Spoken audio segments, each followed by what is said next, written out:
Vale, perfecto. Esta vez no me había dado cuenta, como muchas veces me doy cuenta ahí varios minutos antes y tal.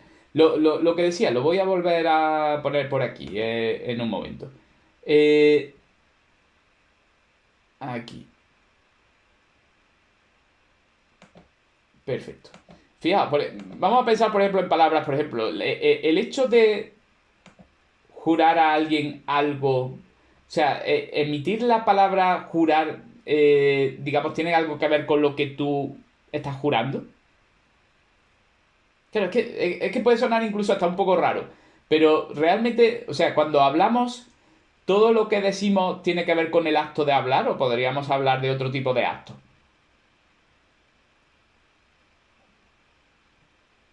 No, no se corresponde siempre. Claro, no se corresponde, por lo tanto, realmente el acto físico del lenguaje no tiene que ver con el significado, ¿vale? O sea, el propio hecho de hablar puede significar, por ejemplo, en un momento dado, yo qué sé, agredir a una persona, pero no es que sea el acto de hablar, porque el mismo acto de hablar, en el sentido de mover la boca, de crear signos y eso, podría significar, por ejemplo, animar a una persona, o podría ser también querer mucho a una persona. Por lo tanto, el acto de hablar en sí no tiene que ver con su propio significado. La semanticidad es la conexión con la realidad. Es decir, cuando nosotros leemos besos, lo entendemos porque sabemos que en la realidad existen los besos. Cuando se habla ahí, por ejemplo, al principio del 10 de febrero de 1922, es porque sabemos que en la realidad hay calendarios en donde se marca febrero y que hay cosas que a lo mejor lo tenemos que pagar en febrero y no lo tenemos que pagar en enero. Es decir, que se refiere a la realidad. ¿Qué significa arbitrariedad?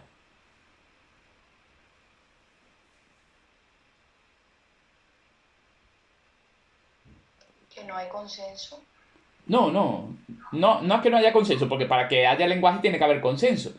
¿En qué sentido los signos lingüísticos son arbitrarios? Que no tiene conexión con la realidad, o Es- sea, que se establece que es así y ya está. Eso es. Es decir, que, Mesa no tiene ningún... O claro, sea, no hay nada natural que haga que se llame mesa, que se llame mesa porque se llama mesa, se ha alcanzado ese consenso. efectivamente. Es decir, por ejemplo, yo leo ahí, por ejemplo, en la primera línea, ¿no? El tiempo estaba claro. Claro, yo digo tiempo, ¿no? Tiempo. Bueno, tengo tiempo, tengo time en inglés, tengo en alemán Zeit, tengo en latín tempus. ¿Alguna de las formas refleja mejor el paso del tiempo, el significado del tiempo? Pues no, son convenciones, ¿vale? Las únicas palabras que pueden acercarse un poco a eso, pues es cuando decimos eso, ¿no? Las onomatopeyas y tal, que aún así pero tienen su punto convencional, ¿vale? Por lo tanto, el signo es arbitrario. El desplazamiento, fijaos, el propio Pascual Duarte empieza diciendo, fue el 10 de febrero de 1922. ¿Entendemos que él escribe eso el 10 de febrero de 1922?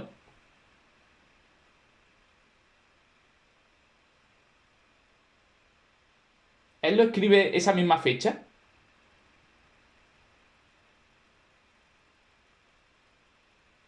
No, porque cuando supuestamente pasó eso, Claro, es cuando pasó y sería muy raro que hablara como con esa distancia, ¿no? Sí, fue el día de febrero de 1922. De hecho, esta mañana, hombre, entendemos que si lo dice así es porque ha pasado ya tiempo, ¿no? Y eso. Claro, cosa que, por ejemplo, lenguajes animales no tiene sentido, ¿no? O sea, por ejemplo, un pájaro diciéndole a otro, no solo le dice peligro, ¿no? Que hay una serpiente, sino te cuento que ayer hubo una serpiente o que la pueda haber mañana. No puede ser, es decir, ese desplazamiento en el espacio y en el tiempo no, en principio no forma parte del lenguaje, digamos, como animal. Pero sin embargo, del lenguaje humano sí. O sea, yo he visto a niños muy pequeños, mejor niños, yo que sé, me acuerdo una vez una niña muy pequeña en el autobús, y a lo mejor decía, ya fuimos a casa de la abuela antes, y hoy también vamos a ir. O sea, hablaba del pasado, hablaba del futuro, y era pequeñísima, ¿de acuerdo? La prevaricación, ¿qué significa? No en un sentido jurídico, sino aquí.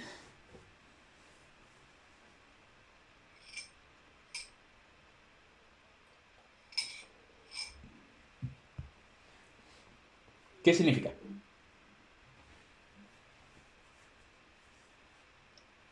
la mentira. La mentira, ¿vale? Recordad que mentira es no decir la verdad con intención de engañar, ¿no? Porque si lo decimos simplemente porque nosotros lo creemos, no sería mentir, sería solo equivocarse. Claro, cuando dice ¿Qué vas a hacer? Nada, ¿por qué? Claro, como nosotros sabemos qué es lo que va a pasar en la obra y eso, es verdad que él no va a hacer nada. No. No, por lo tanto, claro, que ahí podríamos decir, bueno, este aullido de un lobo ha sido mentira. ¿En qué sentido, no? Puede ser mentira, ¿no? El aullido de un lobo. Pero sin embargo, por ejemplo, el lenguaje humano sí. Y la reflexividad, ¿de acuerdo? La reflexividad, ¿qué significaría?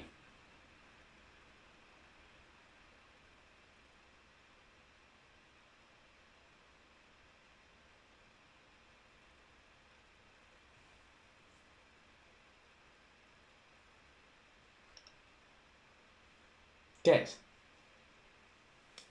La capacidad de pensar sobre lo que has dicho.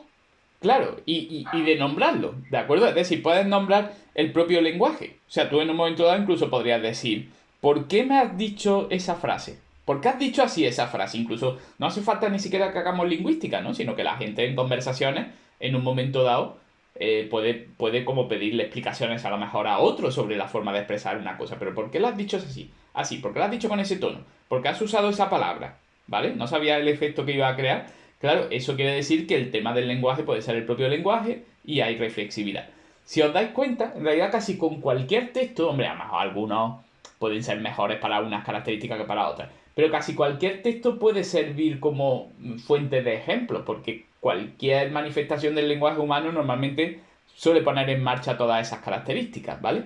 Daros cuenta de que la del apartado A lo que significa es eficiente en el sentido de que consigue mucho pero con el menor número de signos posible. La B es que realmente puede, digamos, como son características que le permite crear todo tipo de mensajes, incluso mensajes que no se han producido hasta ahora, y en realidad es ilimitado el número de lenguajes, de mensajes que se pueden transmitir. La del tipo C de simbolismo es cómo se apaña el lenguaje para referirse a la realidad o incluso en un momento dado referirse a realidades que no están justo presentes, incluso a realidades que no son verdaderas, o incluso a la realidad del propio lenguaje, como otro elemento más de esa realidad que está siendo simbolizada, ¿vale? Si lo pensáis de esa manera, pues yo creo que, bueno, es recordable y que eso realmente casi, hombre, no te digo que a lo mejor sea la mitad, pero es que puede llenar casi un... Esto bien explicado puede ser un tercio del tema 4, ¿vale? Así que creo que por ahí puede estar bien la cosa. Decirme alguna cosilla más antes de pasar al siguiente tema. Más cosillas del 4 o de cualquier otra cosa. ¿Alguna duda, alguna reflexión? ¿Qué me decís? ¿Algún detalle? No, yo lo que encuentro en el tema 4 es que es muy fácil de estudiar. Sí, estoy de acuerdo. Creo que es fácil Muy porque lógico. creo que tiene, yo qué sé, o sea, realmente es bastante, podríamos decir, como que incluso hasta por un proceso de casi como de reflexión sobre lo que hacemos en la realidad, de cómo hace una conversación y tal, aplicándola a eso, por supuesto, como una capa de terminología, de ciencia y tal, pero no está tan lejos, estamos describiendo algo tan natural para nosotros como suele ser el intercambio verbal y no verbal al mismo tiempo que, bueno, no resulta difícil hablar de ello. Lo importante ahí es apoyarlo que sea sistemático, apoyarlo con bibliografía, etcétera, etcétera. Muy bien. Otro tema que yo creo que uy, he cerrado, perdón. Es que acabo de cerrar otra pestaña que no debía haber cerrado. Un momentillo. Lo pongo en un momento. Vamos a pasar en... Aquí lo tengo, perfecto. Vamos a pasar en este caso al tema 6 que lo pongo por aquí. Y yo creo que este tema pasa algo un poco parecido. Yo no creo que sea demasiado complicado. ¿Cómo os parece a vosotros el tema 6? El tema 6 es el del proceso de comunicación, la situación comunicativa. ¿Lo habéis estudiado otras veces? ¿Pensáis llevarlo? ¿Qué me decís? Sí, yo sí lo he estudiado este. Son todo teorías, ¿no? Son todo teorías, son colecciones de teorías. Vale, yo creo que el tema incluye como algunos elementos como muy básicos del estudio de la lingüística, como muy de base, ¿no? O sea, como que probablemente pues, a lo mejor en la carrera se ha visto varias veces y tal. Por lo tanto, en ese sentido, pues, bueno, no creo que resulte difícil. Luego, por otro lado, pues siempre queremos como brillar más y a lo mejor pues, añadir elementos porque no todo el mundo sea capaz de entrar en ese nivel de detalle y tal. Y yo voy a intentar dar como alguna, algunas pistas en ese sentido. Voy a compartir por aquí y también luego tengo como una pequeña ejercicio, reflexión sobre este tema también. Veréis, en cuanto a lo que viene a ser la introducción, pues de nuevo es un poco como la idea de fijarse en el título y decir, vale, habla del proceso de comunicación, la situación comunicativa. Claro, el proceso de comunicación nos habla un poco de conceptos como elementos de la comunicación y funciones del lenguaje, ¿vale? O sea, todo ese esquema de Jacobson, de Carl Wheeler primero, de Jacobson después, etcétera, etcétera. Claro, la situación comunicativa parece aludir a lo que rodea al lenguaje. Es decir, aquello que a lo mejor no es puramente verbal, pero que puede afectar a la decodificación que hacemos del lenguaje verbal. Es decir, una palabra fundamental ahí al contexto, lo que rodea a la comunicación y que influye en la forma en que la interpretamos. Y ahí realmente yo creo que es el tema que se refiere más directamente a todo ese campo que es la pragmática, que es un campo muy rico. Yo ahí, incluso en el último apartado, ahora llegaremos y tal, pues vamos a ir como ágilmente, incluso he querido introducir como otro elemento más que es lo que podríamos, yo he agrupado bajo el rótulo de teorías críticas. Ya se trate de teorías críticas relacionadas con yo qué sé, el colonialismo, con el género, con el clasismo, porque si queremos entender realmente cómo el contexto influye en la interpretación del lenguaje, obviamente tenemos que ir más allá de las palabras, pero no solo a lo mejor a lo que rodea una determinada conversación, sino que en realidad el contexto de una conversación muchas veces es toda la sociedad en la que se produce y toda la historia de esa sociedad. En realidad todo eso en realidad se refleja en cada una de las conversaciones individuales y es necesario para saber exactamente qué es lo que se está produciendo ahí. Si en la introducción he intentado también como la idea de delimitar, vale, o sea, cómo podemos delimitar qué es lo que vamos a contar en el tema y qué enfoque le vamos a dar y en un momento dado qué es lo que nos vamos a contar en el tema. Y aquí, de la perspectiva que yo propongo, es una perspectiva, como podríamos llamar, de tipo evolutiva. Es decir, vamos a partir de un elemento muy simple, como es el de información, y luego vamos a ir subiendo niveles, escalas, ¿vale? A distintos fenómenos emergentes, ¿vale? Emergentes quiere decir que, por ejemplo, de un fenómeno como básico, como puede ser yo qué sé, la física, o sea, la propia interacción de elementos físicos en el mundo, pues surgen otros elementos como de nivel superior, como pueden ser la biología, como puede ser la cultura y todo ese tipo de cosas. Veréis, el concepto básico de información, y lo he dicho antes con respecto a cuando decía lo de asomarse por la ventana y ver que estaba lloviendo, que está a punto de llover y tal, es simplemente, desde un punto de vista físico, que los elementos de un sistema están en una posición que consideramos que no es aleatoria. Y que por lo tanto, eso tiene la capacidad de ser recogido por otro sistema como información, o incluso de una manera todavía más básica que un sistema, la configuración de un sistema puede cambiar la configuración del otro. Es decir, por ejemplo, cuando decimos que en un pen yo tengo un archivo, eso es porque hay una información. ¿Por qué decimos que tenemos ahí un archivo? Porque la configuración del sistema PEN USB puede acabar modificando la configuración de otro sistema al que llamamos disco duro. Por ejemplo, cuando yo copio el archivo de un lado a otro. Y fijaos cómo en realidad ni el PEN USB ni el disco duro necesitan saber qué es lo que significa o a qué elementos de la realidad se refiere ese archivo.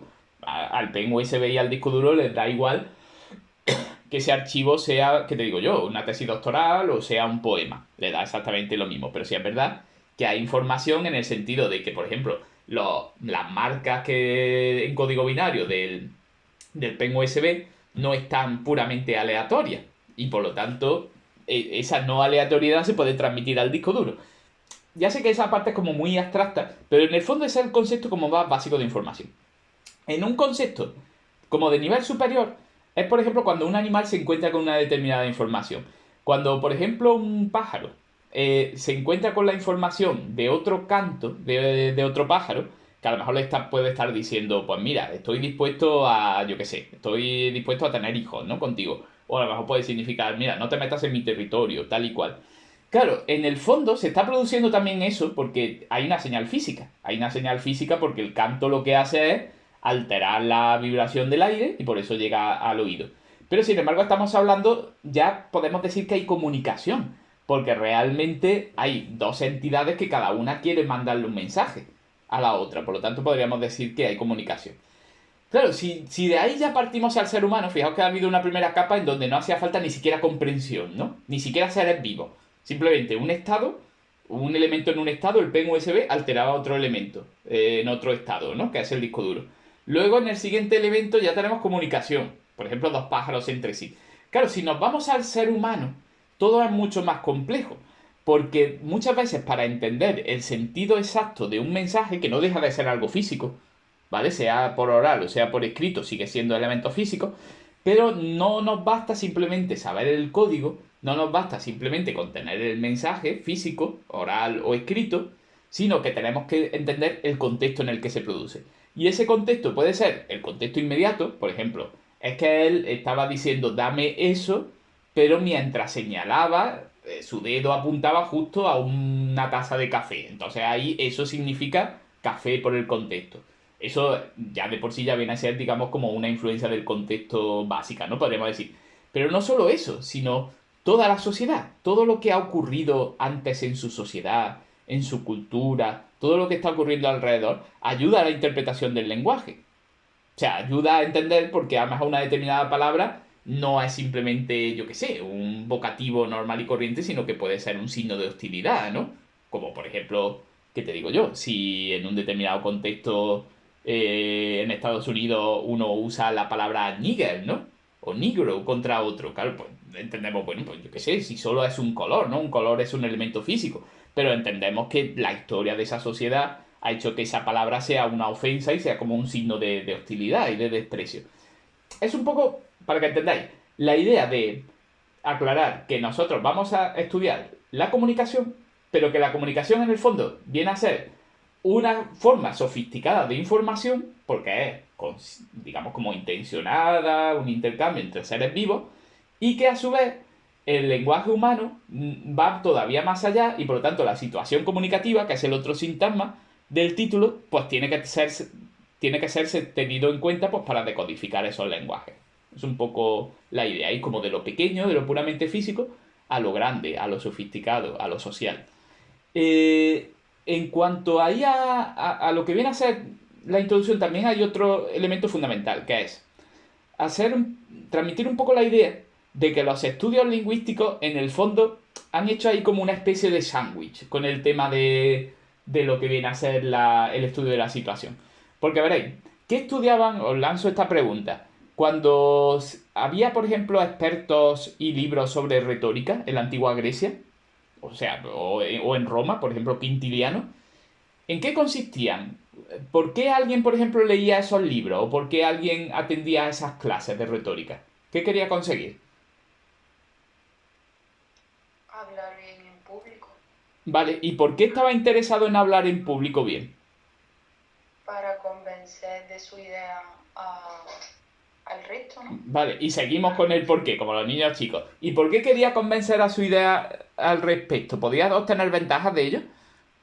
Claro, Claro, por ejemplo, yo qué sé, puedes tener más dinero, comer mejor, vivir mejor, es decir, las cosas que queremos, ¿no? Los seres, tener prestigio, las cosas que queremos los seres humanos. Por lo tanto, ¿vosotros creéis que cuando se enseñaba, por ejemplo, retórica, se le enseñaba a los alumnos a tener en cuenta la situación comunicativa y el contexto? sí, porque sin eso es imposible comunicar. Efectivamente, claro.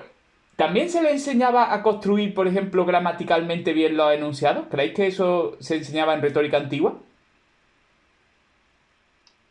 También, claro, También. si es un discurso difuso, no comunican nada. Claro, efectivamente. Pero no se le enseñaba solo eso. Lo cual quiere decir que veréis, el estudio del lenguaje, digamos como pre-científico, pre-ciencia lingüística, ¿vale?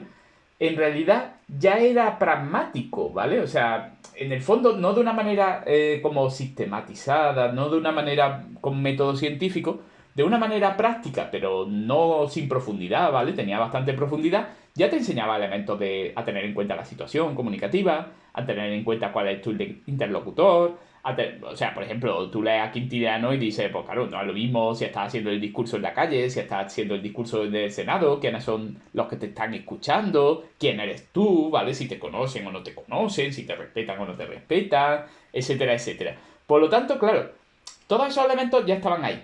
Claro, cuando llega Saussure y otros, bueno, no solo Saussure, ¿no? Pero cuando llegan otros que dicen, bueno, vale, queremos como estudiar esto de manera científica. Claro, lo primero es un poco aislar cuál es el objeto de nuestro estudio. Y para aislar el objeto de nuestro estudio, lo primero es como un mecanismo de depuración en donde en unos primeros momentos se deja fuera el contexto, se deja fuera la situación, se deja fuera como todos esos elementos, todos esos mensajes que a lo mejor solo pueden ser comprendidos entendiendo el contexto en el que son pronunciados, y se va más a estudiar el signo lingüístico como por sí mismo, el sistema lingüístico. Claro, yo creo que eso tuvo su papel en el sentido de, vale, vamos a determinar, por ejemplo, qué es realmente, por ejemplo, un rasgo distintivo en un signo, como cuando se dice en un fonema, por ejemplo, la sonoridad puede ser un rasgo distintivo porque no es lo mismo un peso que un beso, ¿vale? Pero sin embargo, a lo mejor la diferencia entre una N velar antes de una K, ¿vale? O una N no velar, pues no es un signo propiamente fonológico porque no crea una diferencia de palabra, ¿vale? Hay como una depuración que hace que en ese primer momento de la lingüística como ciencia se estudia el sistema como de manera muy abstracta. Y durante cierto tiempo realmente como que se deja fuera el estudio del contexto. Y es luego más tarde cuando ya se empieza a decir, bueno, vale, está muy bien, estos son los fonemas, la fonología funciona así, la morfología funciona así, pero por ejemplo, ¿cómo funcionan los textos completos? ¿Por qué hay géneros textuales? ¿Qué es lo que realmente significa significado? Y luego, por ejemplo, ya dentro de lo que viene a ser, por ejemplo, la pragmática, vale, pero ¿cómo se produce realmente una conversación? ¿En qué sentido una conversación es una forma de cooperación que a veces puede ser amistosa y otras veces puede ser hostil? ¿Cómo a veces ciertos mensajes significan cosas muy diferentes según el contexto? Y ahí ya van viniendo, digamos, como la sociolingüística, la pragmática, etcétera, etcétera. Por lo tanto, para la introducción, yo haría como es, o sea, cómo describir ese movimiento. En principio, los estudios del lenguaje tenían muy en cuenta la situación comunicativa y el contexto, porque era puramente práctico, porque había un fin, un interés en ser exitosos, ¿no? Por ejemplo, a la hora de hacer discursos, a la hora de presentar textos, etcétera, etcétera. Luego hay un afán por depurar y hacer más científico el estudio del signo lingüístico, y por lo tanto hay como una serie de corrientes que dejan fuera la situación comunicativa y el contexto hasta cierto punto, y luego más tarde, a lo largo del siglo XX, pues poco a poco se va recuperando. Se va recuperando ese estudio, pero con unos criterios pues más científicos y más sistemáticos que lo que había, por ejemplo, en la retórica antigua. Yo creo que entre que primero aclaramos que la comunicación es una forma especial de información y la comunicación humana es especialmente sofisticada y dependiente del contexto, y luego aclaramos ese movimiento entre tengo en cuenta el contexto, pero no de manera científica, lo dejo fuera y luego lo vuelvo a recuperar de manera científica, ya tenemos la introducción, ¿vale? Es un poco la idea. En cuanto al tema, fijaos que por un lado están elementos de la comunicación. Hombre, yo creo que todos conocéis un poco ahí la clasificación de Cahlwiller, de tres, la clasificación de Jacobson. Y una de las cosas que sí he hecho con respecto al estado en el que estaba el tema, y para que sirva también un poco como para los comentarios, porque es algo que yo suelo como insistir cuando hacemos comentarios y eso, es que tengamos en cuenta como las pequeñas sutilezas, por ejemplo, en lo que vienen a ser los elementos de la comunicación de Jacobson. Y las he incluido ahí, ¿no? Un poco la idea de, por ejemplo, cuando decimos emisor, pues tenemos que tener en cuenta que el emisor a veces no es único, a veces puede ser colectivo, o puede haber una diferencia entre emisor y transmisor, en el sentido de que, por ejemplo, yo que sé, a lo mejor el presentador de telediario realmente, físicamente está transmitiendo el texto, pero no es el redactor del texto, porque a lo mejor hay un equipo de redacción detrás, ¿vale? Que el emisor realmente, la propia identidad del emisor ya forma parte ya es parte, en parte del mensaje, porque puede tener una credibilidad, puede tener una autoridad, puede tener un prestigio, o lo contrario, ¿de acuerdo? El propio mensaje. Lo mismo pasa con el receptor, ¿vale? El receptor no es meramente el que recibe un determinado segmento de lenguaje oral o escrito, sino que también se puede acercar más o menos a la idea de receptor ideal. El receptor ideal sería aquel, digamos, que podría como reconstruir todos los matices de ese lenguaje, que podría entender todas las implicaciones, que sabe todos los pequeños detalles en los que el contexto influye en ese mensaje, el propio contexto, el propio canal, ¿vale? Que el canal no es neutro, no es simplemente una manera de transmitir, sino que el canal ya está obligando a lo mejor a que el mensaje sea de una determinada manera. Como por ejemplo, yo qué sé, el hecho de que a lo mejor hablemos por teléfono y sepamos que lo del tema anterior, ¿no? Que la kinésica tiene que ser, digamos, como sustituida por otra cosa porque la persona con la que estamos hablando no nos está viendo, etcétera, etcétera. O, por ejemplo, también la pequeña sutileza de que decir que el código no es simplemente una lengua, sino que siempre es una lengua en un determinado nivel de la lengua, de un determinado lugar, ¿de acuerdo? En un determinado registro, ¿vale? Que siempre hay diferencias diatópicas, diafásicas, diastrática, diacrónica, ¿vale? Todo eso. A ver, ¿entendéis lo de Shannon y Weber? ¿Entendéis un poco qué es lo que quiere decir el concepto de ruido en Shannon y Weber? Que muchas veces no se dice bien. Sí, se refiere a interno, ¿no? No que lo produzcan los emisores o los receptores, sino en el canal interferencias externas que pueda haber, ¿no? Sí, pero en todo caso, cuidado. Ruido puede ser cualquier... Os lo voy a poner de otra manera, ¿vale? El esquema de Shannon y Weber, ¿de acuerdo? Es un esquema que, fijaos, que empieza fuente de información, mensaje, transmisor, señal. Y entonces, daros cuenta de que el mensaje y la señal no son lo mismo. No sé si entendéis como esa pequeña sutileza que hay ahí. ¿Lo entendéis?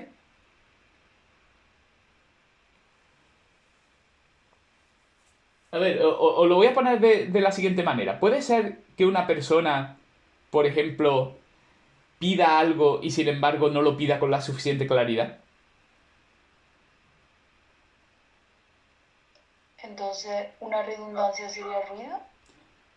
Bueno, no. De hecho, la redundancia normalmente suele jugar un poco en contra del ruido. Vamos a entender por qué, veréis. Pero os lo digo de la siguiente manera. No, Uno puede... Rafa, Cuéntame. no puede ser que, o sea, pues a lo mejor quiero pedir agua y la pido de una forma tan rocambolesca que al pedir agua entienden que estoy pidiendo Coca-Cola, por ejemplo. Claro, efectivamente. Es decir, puede ocurrir que a veces tú quieras transmitir un mensaje y sin embargo, claro, tú es como muy, o sea, hay veces que es muy directo. O sea, por ejemplo, el mensaje es que quiero recibir agua y yo digo, quiero agua. Entonces realmente el mensaje y la señal, pues como que hay poca distancia entre ellos. Pero imaginaos que, por ejemplo, yo estoy dando como unas instrucciones pues para, no sé, para un trabajo muy complejo. Claro, podría ser que esas instrucciones no estuvieran del todo claras y tal. O sea, es decir, yo quería transmitir un determinado mensaje y sin embargo la señal que he dado no es lo suficientemente clara. Eso ya es ruido, incluso aunque no se produzca en el canal. Es decir, ruido es todo aquello que hace que el mensaje primero y el mensaje restituido, es decir, lo que está al otro lado de la cadena, no sea exactamente el mismo. Si lo que quería decir el emisor y lo que está entendiendo el receptor no es lo mismo, todo lo que se ha colado es ruido. Incluso aunque no sea literalmente que una palabra se ha perdido porque no se ha grabado bien o porque ha habido como un ruido que la ha tapado y todo eso, no. Cualquier cosa, de tal manera que, por ejemplo, un mal conocimiento del idioma es ruido también. Es decir, si una persona está hablando en un idioma que no es el suyo, quiere, quiere algo, pero lo expresa de tal forma que al final no es lo que entiende el receptor, se ha producido ruido. Y el ruido, el responsable no ha sido un ruido real o un problema en el canal, sino que lo que ha sido es la falta de dominio del idioma, por ejemplo, del emisor. ¿Vale? Cualquier elemento que produzca una distancia, una alteración entre el mensaje inicial y el mensaje final, en el otro punto de la cadena, es ruido, ¿vale? Es simplemente como la aclaración, ni siquiera es No tiene por qué producirse en el canal. Se puede producir incluso hasta en el proceso de codificar el mensaje en forma de señal. Porque no dominas, por ejemplo, ese idioma. Y entonces usas palabras que no son las correctas. ¿Vale? Es un poco la idea general. Entonces, Rafa, podría haber como tres tipos de mensajes, por así decirlo, ¿no? Porque desde el mensaje que quiere mandar al mensaje que manda y al mensaje que recibe, digamos que son tres fórmulas, ¿no? No, claro, pero por eso, para evitar ese como triplicado, no le llames al segundo que has dicho, no le llames mensaje, mándale señal, llámale señal. Porque, o sea, en el sentido de que, claro, si yo digo, por ejemplo, vamos a suponer lo siguiente. Tú imagínate que yo quiero, por ejemplo, no sé, no se me ocurre ahora, por ejemplo, algo en inglés, algo que sea como una ambigüedad en inglés y eso. O bueno, esto de francés, que en francés dicen que es muy parecido decir pescado y veneno, ¿no? Y eso. Porque es como poison, ¿no? Así como, no sé cómo pronunciarlo uno a otro, pero dicen que es muy parecido y que muchas veces la gente que no domina francés a lo mejor dice quiero pescado y a ellos a francesa le suena a quiero veneno, ¿no? Claro, tú quieres, el mensaje que tú tienes en principio, el que quieres transmitir, es el hecho de que quieren que vengas con un plato de pescado, es decir, que tú te lo quieres comer. Pero claro, la señal que tú transmites no es esa. Y ahí ya se ha colado un ruido. Y el ruido es que no has escogido los signos adecuados porque no tienes un buen conocimiento fino de la fonética del idioma. Entonces la señal es equivocada y por lo tanto, al ser la señal equivocada, el mensaje que restituye en su mente el receptor es equivocado también a la fuerza. Entonces, hay como un mensaje 1, un mensaje 2 y en medio está la señal. Claro, hay veces que sí puede ocurrir, ¿vale? Por ejemplo, que incluso hasta la señal 1 y la señal 2 no sean la misma. Por ejemplo, si yo digo una frase y en medio de la frase pasa el camión de la basura y no se llega a escuchar, ahí hay un ruido de manera literal, ¿no? No se llega a escuchar parte de la frase, entonces la señal 1 y la señal 2, la señal que yo he emitido y la señal que ha recibido en su mente, la otra persona no es la misma. Y por lo tanto difícilmente el mensaje va a ser el mismo. Cuidado, podría llegar a serlo, porque la persona a lo mejor lo restituya con el contexto. Tú imagínate que yo estoy diciendo la frase precisamente, quiero que me traiga papel, boli, goma de borrar, ¿de acuerdo? Y no escucha boli. Pero sin embargo dice, hombre, si quiere escribir, casi seguro que le tengo que llevar un boli. Entonces ahí se podría producir que la señal ha sido defectuosa por el ruido, pero el mensaje final no. Porque el receptor lo ha podido reconstruir mediante el contexto o mediante la redundancia, porque lo ha dicho varias veces, cada uno de los elementos, el emisor. Bueno, yo creo que es interesante, ¿no? Digamos como esa clasificación de Shannon y Weber, que es una clasificación que no es estrictamente lingüística, porque ellos, digamos, que trabajaban para la compañía, la Bell, no me acuerdo, la compañía telefónica, ¿no? De Estados Unidos de aquella época y todo eso. Pero creo que está bastante bien. Fijaos, ya cuando el apartado 3, que es el referido al contexto, pues hay como, en fin, como los primeros acercamientos a través de la sociolingüística, a través de la lingüística del texto y tal. Está ahí el tema de Cosetti. No he querido quitarlo, pero creo que es un autor que ya no se nombra tanto y tal. Pero veréis, creo que es interesante, me voy a adelantar, y eso, un poco la pragmática, ¿vale? Porque no siempre se le da el peso suficiente, yo he intentado que tenga más peso en el tema. Vamos a pensar, por ejemplo, en lo que vienen a ser las máximas de cooperación. ¿Qué es lo que quiere decir, por ejemplo, Grice cuando dice que el lenguaje en realidad, la conversación diaria, se basa en un proceso de cooperación? ¿Qué creéis que quiere decir con eso?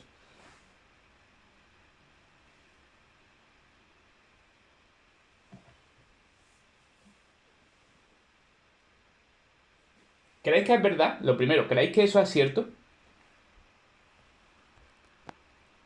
Sí, no, porque el emisor construye el mensaje de manera que pueda entenderlo fácilmente el receptor y viceversa.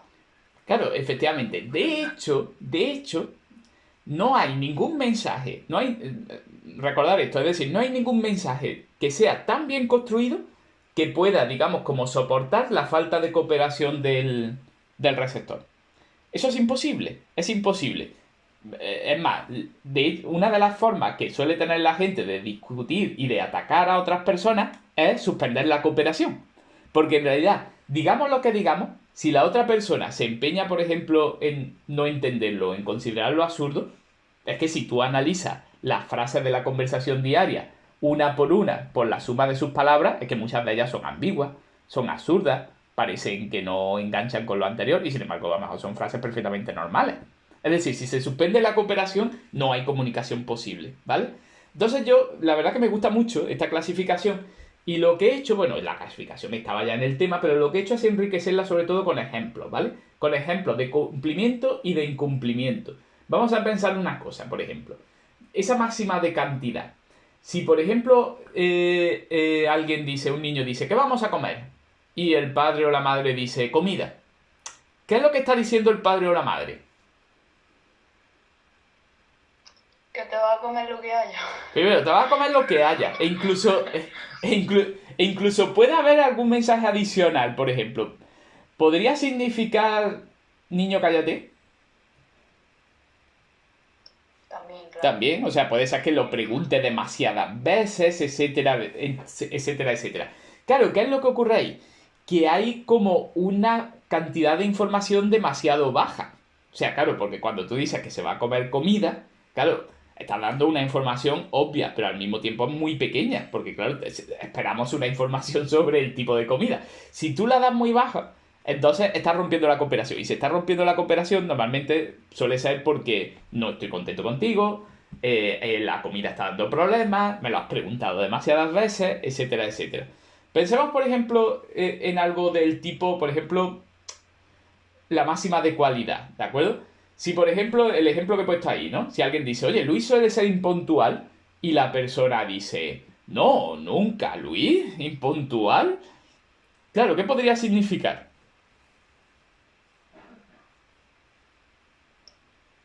¿Que es impuntual o que no? Ironía o no. Claro, efectivamente. Es decir, por lo tanto, ¿realmente estarías diciendo la verdad con las palabras? O sea, ¿tú estás diciendo literalmente la verdad?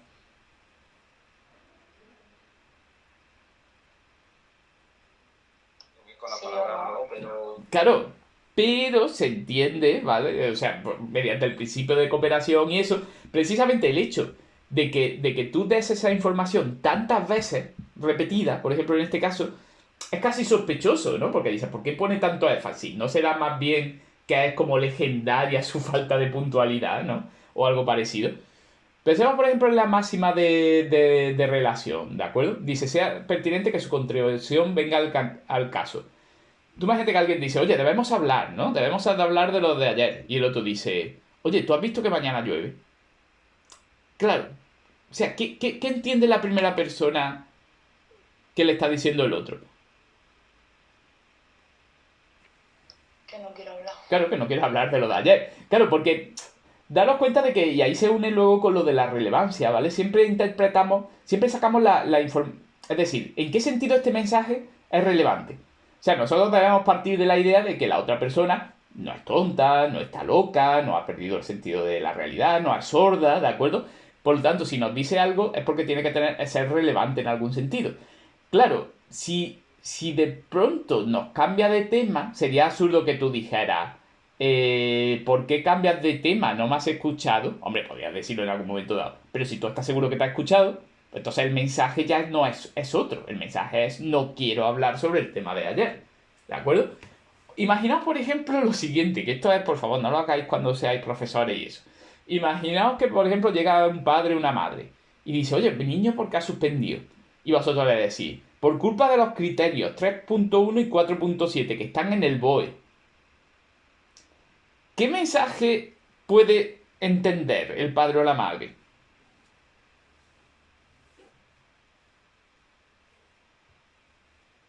El primero que era un prepotente. Claro, primero, que era un prepotente. Segundo, que ¿quieres hablar de eso? No, claro que no. No quieres hablar de eso. No se lo quieres explicar. O incluso, no tengo por qué explicártelo. Estoy por encima de ti o no sé cuánto. Claro, daros cuenta de que en realidad tú estás siendo demasiado oscuro en tu expresión. Porque lo que estás diciendo es falso. Tiene que ser necesariamente factualmente falso.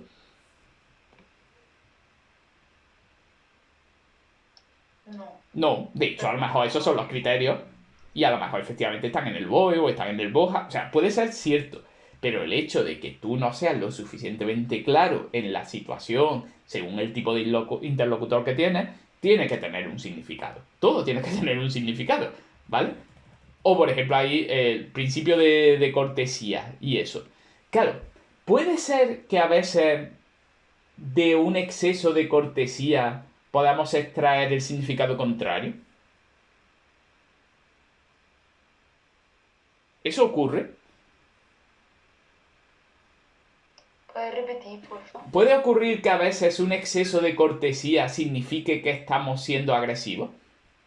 Ah, por supuesto, Por sí. supuesto, claro. O sea, claro, tú imagínate que, por ejemplo, que te digo yo, a una persona ahí en una reunión familiar y eso, y tú, oye, si no hay mucha molestia, ¿podrías abrir la ventana que tienes justo al lado? Si no te importa mucho, ¿vale? Y tal.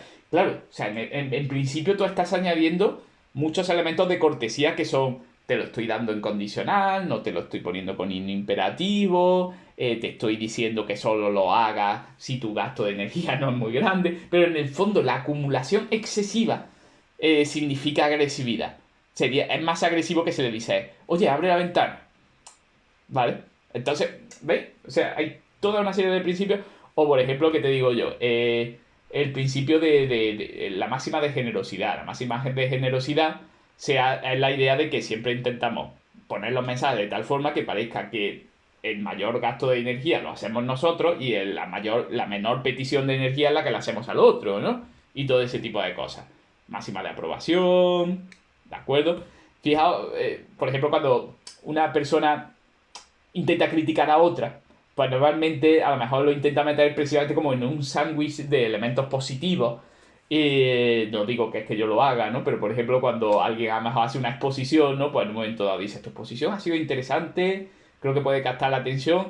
No obstante, creo que algunos detalles pueden mejorarse. Puede ser que luego a lo mejor la lista de detalles sea como muy grande, ¿de acuerdo? En un momento dado. Pero bueno, tú intentas ponerlo de tal manera porque al fin y al cabo la comunicación es un proceso social y queremos como mantener la cooperación o el buen rollo, dicho de una manera no científica, ¿no? O la máxima de modestia, en donde una persona, pues, en fin, minimiza mejor lo experto que es en el tema, o la calidad o la contundencia que van a tener sus aseveraciones, tal y cual, máxima de acuerdo, máxima de simpatía, etcétera. Veréis, sobre la teoría de la relevancia, es lo que he dicho antes. Cualquier información, nosotros intentamos comprender por qué ha sido seleccionada por el emisor, es decir, por qué se nos ha dicho esa frase. Entonces intentamos extraer el significado más relevante. Y entonces pensemos en lo siguiente. Imaginaos, por ejemplo, que alguien está en su cuarto, yo qué sé, jugando a un videojuego, ¿no? Hay un adolescente y eso. Y de pronto escucha un mensaje diciendo, la sopa se enfría. ¿Cuál es el mensaje que debe extraer esa persona que está jugando al juego? Que tiene que ir a cenar o a comer. Que, claro, que tiene que ir a cenar. Porque, claro, tiene que pensar qué es lo que hace que esta frase sea relevante. ¿Es relevante indicar que los objetos, mediante un proceso físico de entropía, van, digamos, como soltando calor al entorno y todo eso? Eso es importante en una situación como esa.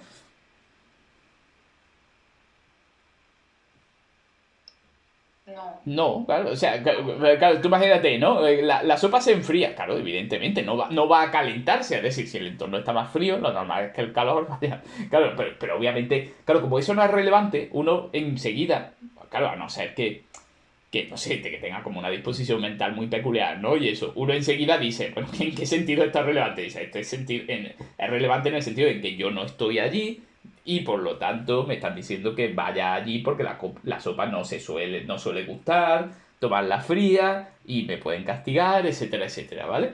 Entonces, eso es lo que se llama implicatura. Es decir, en realidad lo que significa para nosotros las frases no es lo que significa palabra por palabra necesariamente, sino que en este determinado contexto, ¿por qué esta frase es importante? ¿Por qué esta frase es relevante? ¿Cuál es su interpretación más relevante? ¿Vale? Hay como muchas, digamos, como ejemplos, ¿no? En ese sentido. Es como cuando alguien dice, pues yo qué sé, tú dices, mm, no sé, oye, ¿has visto ese Ferrari? ¿Tú te comprarías un Ferrari? Y el otro dice, a mí no me gusta creerme por encima de los demás. ¿Qué está diciendo? ¿Que se va a comprar un Ferrari o que no?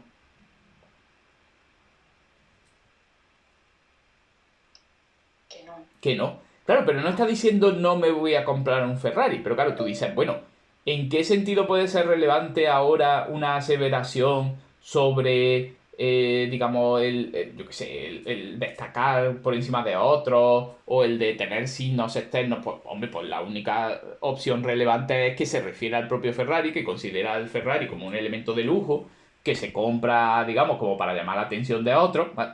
Es decir, la única interpretación que puede ser relevante en ese contexto es esa. No que de pronto me están diciendo como una idea general sobre su personalidad. No, me están diciendo que no se quiere comprar el Ferrari. ¿Vale? Entonces, eso es lo que significa los principios de la relevancia. A ver, lo del lenguaje performativo. ¿Qué significa que el lenguaje tiene poder performativo? ¿Qué significa ese término lingüístico?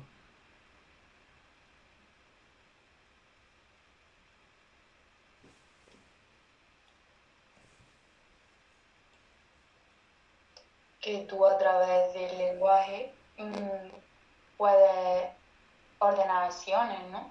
No había un ejemplo como, cógeme la manzana del árbol, no implica que por decir eso la manzana la vaya a coger, sino que tienes que realizar ese acto.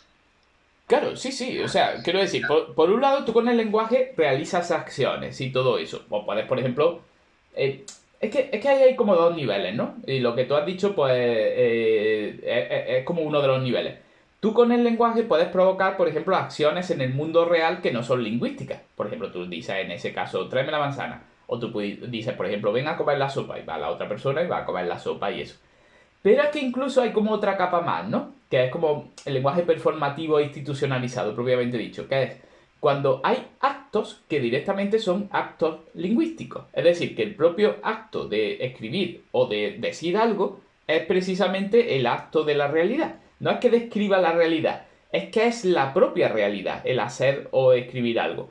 Por ejemplo, cuando tú despides a alguien y tú dices, coge las cosas y vete, estás despedido.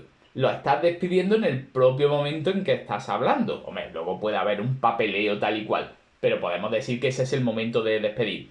Cuando tú le prometes a alguien algo, la promesa consiste precisamente en pronunciar las palabras de la promesa. En el momento, no es que haya, digamos, a diferencia de lo de la manzana, que claro, está la frase tráeme la manzana y luego está el momento de traer la manzana. Cuando tú dices, te prometo que lo haré, decir las palabras ya es la promesa, no es que sea otra cosa, la promesa está hecha de palabras, ¿de acuerdo? Lo mismo ocurre, por ejemplo, con los juramentos, incluso en un momento dado ocurre, por ejemplo, con las sentencias judiciales, ¿de acuerdo? Las sentencias judiciales, bueno, no voy a comentar sentencias judiciales últimamente, ¿no? Y tal, pero las sentencias judiciales son precisamente una serie de palabras. No es que la sentencia judicial, digamos, como que describa otra cosa, ¿no? La sentencia es el propio hecho de escribir en un texto, pues esta persona es culpable y tiene que cumplir una pena por tal y por cual, ¿de acuerdo?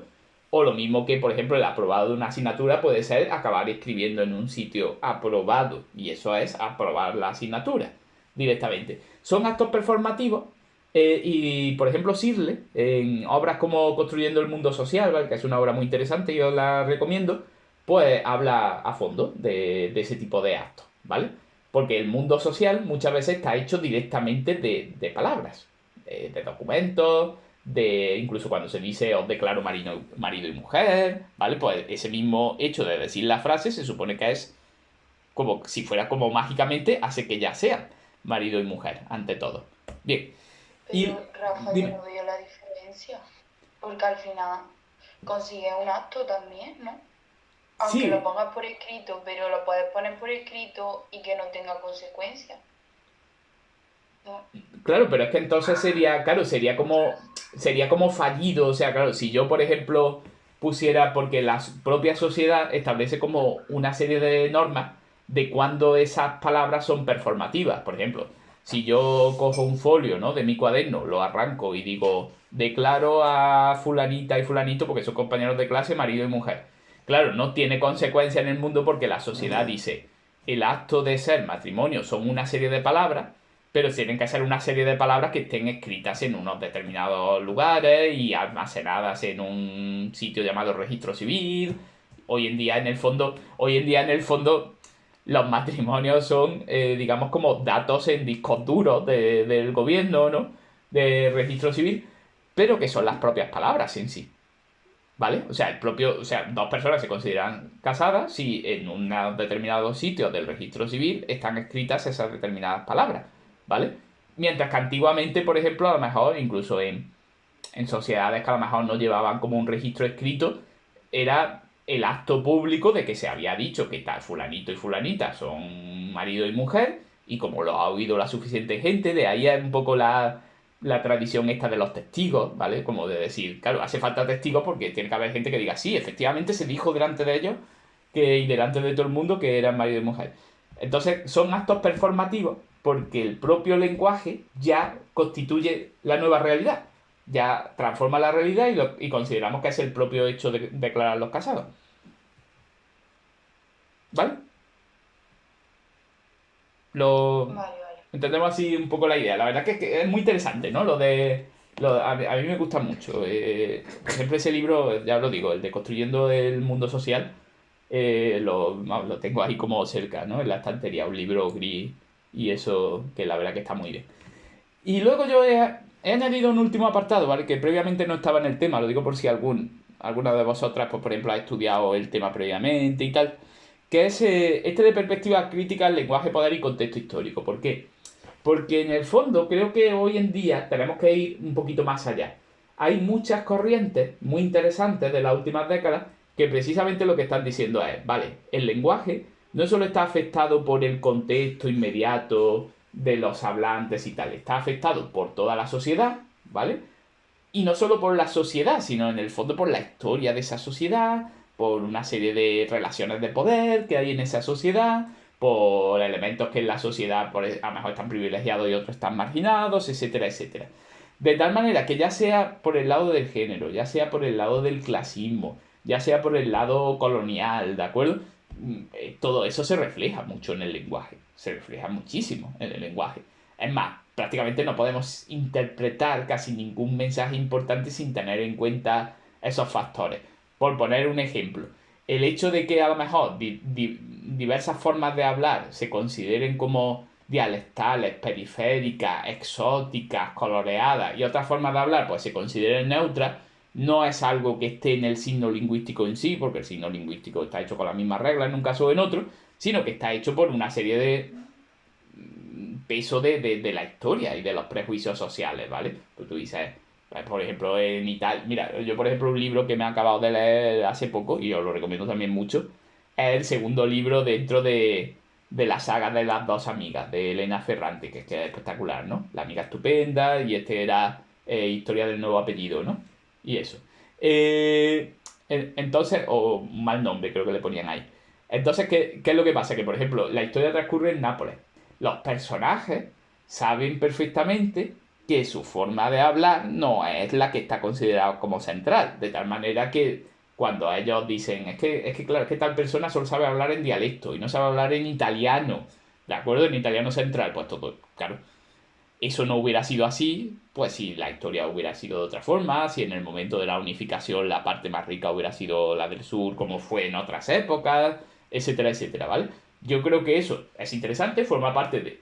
viene a ser como el contexto todavía más ampliado, ¿vale? Y la pragmática todavía más ampliada, y yo creo que lo que suelen llamarse las teorías críticas, ya sea la de género, la de colonial, la social, pues, no sé, hacen aportaciones muy interesantes. Precisamente el libro que me estoy leyendo ahora es de Judith Butler, Quien teme al género, del año pasado, ¿no? Y es un libro muy, muy interesante.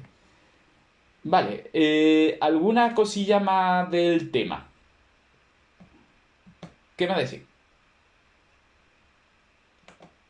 ¿Algún detalle?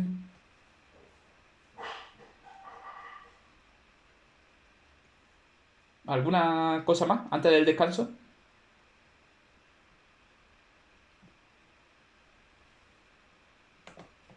Sí, Rafa, Dime. Yo, en relación a lo que comentaba Eva antes, en el tema anterior de la camiseta del Córdoba, que nos Sí. estaba hablando de la moda y de la forma de comunicar, a mí no me termina de quedar claro. Yo no entiendo muy bien los límites de esa comunicación.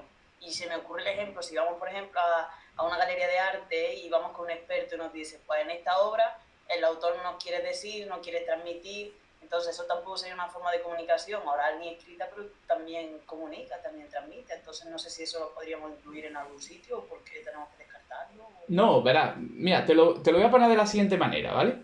Porque yo creo que ahí viene bien y eso. Tú imagínate que, por ejemplo, a ver cómo te lo puedo decir. A ver, alguna cosa de arte en ese sentido. Mira, tú imagínate que hay muchas obras. Yo el otro día se lo ponía a los alumnos de tercero porque de la Edad Media, de la literatura medieval. Que es que le puse varios cuadros. Estaba, por ejemplo, algunas imágenes del Apocalipsis del Beato de Liébana. Había también, por ejemplo, la crucifixión de Matías Grünewald y tal, que es muy espectacular y tal. Y en varias de esas imágenes aparecía un cordero, digamos, como que sostiene una cruz. Eso lo habéis visto en muchos cuadros. Y entonces, claro, uno puede decir, eso es algo que, por ejemplo, a un chaval ahora mismo, que no se lo hayan enseñado lo que significa, es simplemente como una rareza. Entonces, porque hay como un cordero así sosteniendo como de una manera muy rara una cruz o algo así, dices, pues, ¿y ese animal ahí? ¿Por qué hace eso? Pero claro, tú puedes decir, como lo que has dicho tú antes, ¿no? El experto en arte. Con un experto en arte puedes decir, mira, que esto representa a Jesucristo, ¿vale? O sea, Jesucristo es el Cordero de Dios, es como un sacrificio, porque además puedes decir, podría entrar incluso de dónde viene la idea en general de sacrificio, que es más antigua todavía, la transformación que tiene ahí dentro del cristianismo, tal y cual. Tú podrías decir, el pintor está usando eso para comunicarnos una idea. Sí, lo está usando. Incluso hasta podríamos decir que forma parte del lenguaje pictórico de su época. Sí, porque es sistematizado. Es decir, esos pintores no es que a uno se le ocurriera, bueno, pues voy a representar, Dios podría ser un cordero, ¿no? Igual que cualquier otra cosa, ¿no? Pero yo creo que puede ser un cordero por esto, por esto. Voy a intentar cómo transmitirlo. No, ahí estaba usando, incluso hasta se podría decir como que hay casi como una sintaxis de esos cuadros que ves como en distintos cuadros los mismos elementos ordenados de una forma. ¿Podría llamarlo ahí lenguaje? Sí, sí. De hecho, muchas veces se diría el lenguaje pictórico de la Edad Media. Y yo creo que se usa con toda la de la ley. Ahora, claro, otra cosa es a lo mejor que en un momento dado tú veas el cuadro y tú ves el cuadro lo ves muy agrietado, ¿no? Y tú de pronto dices, bueno, esto me transmite, esto me da información. Dices, claro, me da información de que el cuadro es muy antiguo. Pero claro, no diríamos el lenguaje de la grieta del cuadro. Primero, porque ha ocurrido de manera casual. O sea, no ha ocurrido con una intención. E incluso podría haber elementos que se han hecho con intención, pero no porque por ejemplo, el pintor diga en un momento dado, bueno, sí, esto es lo que se suele hacer y sé lo que... No, sino que puede ser simplemente que, yo qué sé, el pintor ha dado una pincelada, estaba como muy nervioso, ha dado como unas pinceladas muy fuertes, muy rápidas, y con eso no ha transmitido la información de que estaba como muy agitado. Pero no porque él estuviera pensando en un código, sí, esto es lo que mi sociedad suele hacer para representar la agitación en los cuadros. Por lo tanto, llamarlo lenguaje, yo creo que le llamaría solo información, ¿vale? No sé si ve ahí la diferencia. Sí, ahora sí. Vale. Gracias. La verdad que es que todo eso son unos temas que además me gustan mucho, ¿vale? Porque como me gusta además verlos como de una perspectiva un poco evolutiva, para ver que en realidad la cadena que nos va llevando de la información a la comunicación, al contexto y a todo eso, no creo que haya una diferencia como paredes verticales. En el fondo yo creo que lo que hay es una pendiente de complejidad creciente y si es verdad que en algunos puntos de la pendiente, pues como decimos, aquí le dejamos de llamar de esta forma y le llamamos de otra. Bueno, venga, como se va a cortar ahora, vamos a parar 10 minutos y volvemos justo a las 7:10, ¿de acuerdo? ¿Os parece? Vale, muy bien. Pues perfecto, muy bien. Pues corto por aquí, vamos al tercer enlace luego.